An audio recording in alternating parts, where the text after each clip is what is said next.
Do you know my claim to no fame is when they started Family Guy, I auditioned for it. Really? I was living in LA at the time. They auditioned a bunch of us weird improvisers. That's still cool. And I go, hey, great. And I remember, I should look. I probably have the script somewhere. It's not a full script. It's like sides, they call them. It's like 3 or 4 pages. But here's the thing. Seth MacFarlane then ended up just doing all the voices himself for the pilot. It was for the pilot, you know? And we go, hey, we got a shot. We were all excited, these dumb improv theaters. And then they go, yeah, I guess he's just doing all of it. And we're like, okay.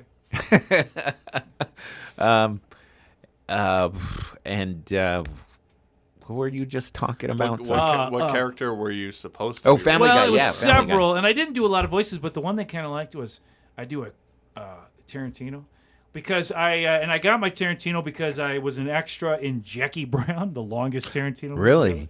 And I got yelled at. Really quick, where do you rate that on Quentin Tarantino's movies? I really liked it. I had a problem with Tarantino because of my interaction with him, but I really liked it, but damn, way too long. Mostly I don't mind the length. Like, I love Once Upon a Time in Hollywood. It's long, too. Yeah. But Jackie Brown, I think because it was after Pulp Fiction, there was so much expectation. I go, holy shit, this is a long movie. Yeah. But De Niro's great. Bridget Fonda's great. But my weird interaction, I was in holding, they call it, where they keep the extras. I didn't know anything, but I just go do extra work. And they always say, like, you'll learn a lot about Hollywood if you go do extra work. You don't learn shit, man. It's good food, but you don't learn anything. They're not like, come here, extra. Look how I'm setting up this shot. Yeah. But anyways, they go, you and you. And this girl looked like Marissa Tomei was sitting near me. They go, you two, come with me. And I go, oh, my God. I don't know what they did with her, but with me, the producer, Lawrence Bender, comes over. And he goes, you stand. It's at the Loma Linda Mall. And they go, see this tile? They treat you like you're a moron because you're an extra. And they go, stand here. Pam Grier's going to come in the mall. And as she's leaving, you're going to open the door. As you exit, she's going to be entering. So she's going to catch the door, so she doesn't stop and open the door. It's a continuity shot. And I go, yeah, I got it. I understand. He goes, stand here on this square. Don't move. So I'm standing there. And then Quentin Tarantino comes over from me to you. And he's got a Robert Rodriguez headband on and a steady cam brace. And have the camera on, just the brace. And he goes, okay, we're going to set the shot, all right? And this guy's right the fucking way. And they all turn and look at me. And that producer guy goes, what are you doing there? The guy who literally just told you to stand there. He goes, back to holding. So now if you see that stupid scene, it's in the movie. Lawrence Bender, big-time producer, he opens the door. It's his stupid ponytailed head that opens up the door for her to come in.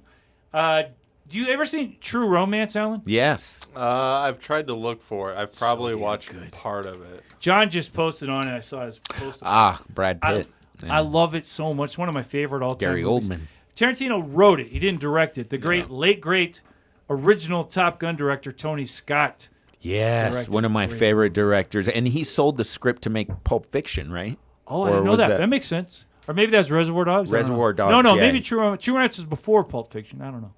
Anyway, he sold the script to that or Natural Born Killers and made money on that. Maybe Natural Born Killers, which another friend of mine was an extra in that. They filmed it in Farmington, part of it in Farmington. Yeah. The dust storm thing.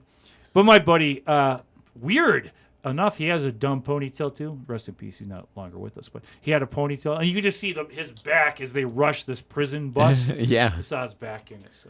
Did I know it because I had a brain fart a second ago, but what I was going to ask you right after you talked about Family Guy was that's why Seth MacFarlane. Yeah. Is that a hairpiece up there? Is that a hair great system? Hair, man. I'm jealous of great hair. I don't think I came up with this joke, but I'm always jealous when you see an unhoused, a homeless person, and they have great hair, and I'm just like, are you kidding me? But who knows if they You're wasting your hair. If they wash it once, all that hair could just come out, dude, and they fucking have some volume issues up there. Held together with a little grime. Yeah, it's like they look like Butcher from The Boys. Are you watching The Boys at all? I love it, but I don't have Amazon. I'm the only person without Prime. No, I saw a lot of the first season, loved it, so I should go back. Everyone's crazy. I'm watching House of the Dragon, though. That's my job. Yes. Yeah, right, Alan? You're down it, with Alan? House of the Dragon? Yeah. What do you think? You like? I love it. Some people are like, I don't care for it. I love it. Yeah, no, it's fun to watch incest drama. It is. You know? And it always reminds you every once in a while when you get comfortable, they're like, don't forget, this couple is brother and sister. You're like, or the recent episode where one of the main characters had a flashback or a dream sequence where he was eating his mother's targusi. Yeah, right. Yeah. That's Martin speak for Dragon Egg. I want to see more dragon fights. That's pretty awesome. It's I like. one more episode, right? They're supposed to. I can't Is there take it one because the dragons, I love the dragons They're so so much. cool. And there's an episode this season where they just tear the shit out of these poor dragons, Yeah. and it really bothered me because they're all digitally created. We all know there's no dragons. If our state of all the states would have one, if there was one, Yeah. but there's no dragons. But it's so. They wrap you up in it. That episode made me very sad. Well, because they have relationships with these things, Yeah. and there's like pre-established history, and then the size of the dragon. And this old lady's been using it forever, and they have numbers behind them. Yeah. I just found out before I came here, I'm going to do a show at the Jean Cocteau Theater in Santa Fe. You ever done a it's comedy show there? Great spot. Isn't it dude. great? Amazing spot. And what's crazy is sometimes George R.R. Martin's just sitting in there Yes. eating popcorn. Yes. And you walk in, you're like, but the last time I saw him, it's been a while since I've been there.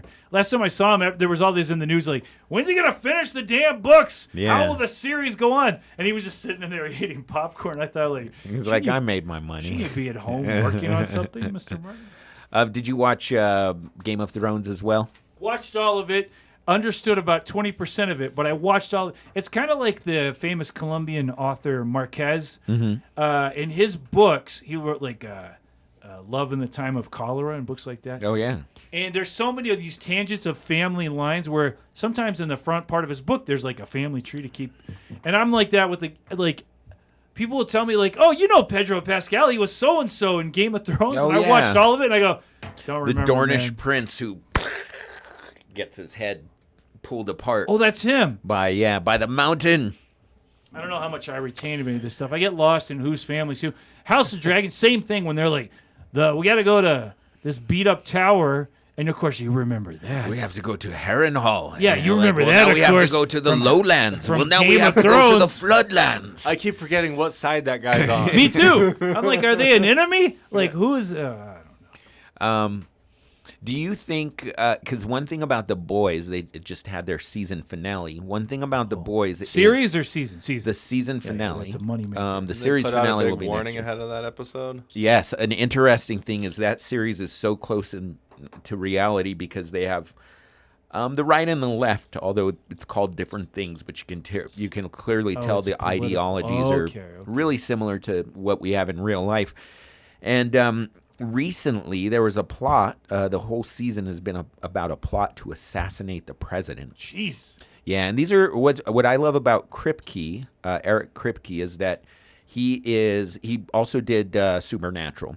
And I think when you talk about storytellers, that's one thing I didn't really think about a lot until the past few years is, directors, writers, whatever you are, storytellers. And I would say that he's one of the top storytellers, just like James Gunn, right up right. there, Okay, I can get tell you. a story.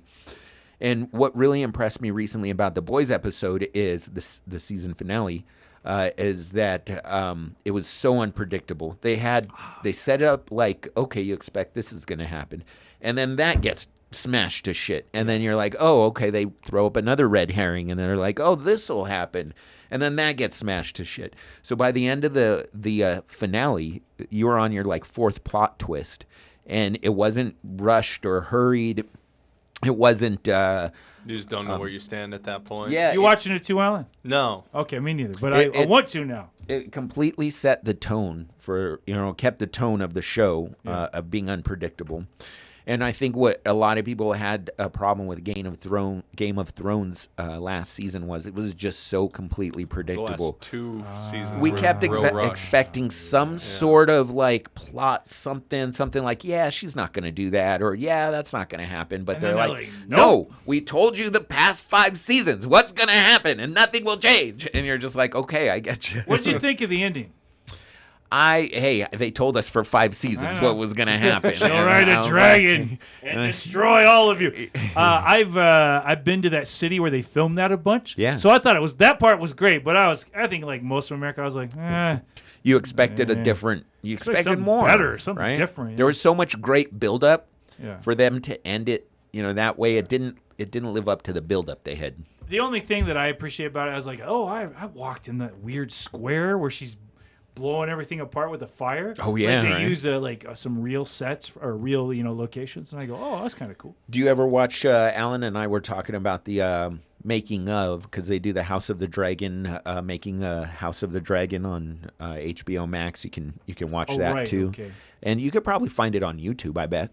But they go behind the production, and one of the things that I always wondered, Alan, did you know pretty much how much of that background was like blue screen or green screen or whatever they use, and how much of it is just like the Real. pieces It in front of entirely it? depends, Yeah. right? Yeah, because like obviously for these big, elaborate, cool castle shots where these people are talking in the foreground, you're like, oh, look at that. There's moonlight coming through the back of the castle. That's yeah. awesome, right? Yeah. That kind of What's the stuff. percentage? Yeah.